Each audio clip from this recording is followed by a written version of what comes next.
ഇനി നിങ്ങൾ മുട്ടക്കറി ഉണ്ടാക്കുമ്പോൾ ഇതുപോലെ ഒന്ന് ട്രൈ ചെയ്ത് നോക്കണേ. അടിപൊളി ടേസ്റ്റ് ആണ് കേട്ടോ കഴിക്കാനായിട്ട്.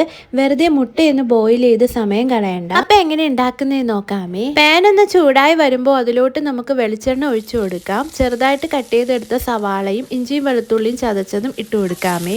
ആവശ്യത്തിന് ഉപ്പും കരിയപ്പലയും ചേർത്ത് കൊടുക്കുന്നുണ്ട്. എന്നിട്ടൊന്ന് അടച്ചു വെച്ച് കുക്ക് ചെയ്തെടുക്കാം.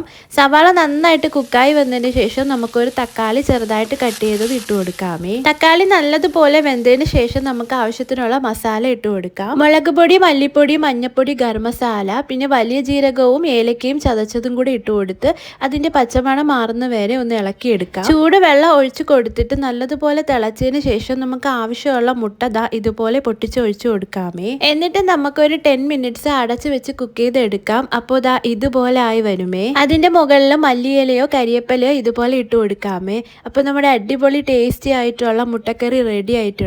അടിപൊളി ടേസ്റ്റ് ആണ്. എല്ലാവരും ഒന്ന് ട്രൈ ചെയ്ത് നോക്കണേ.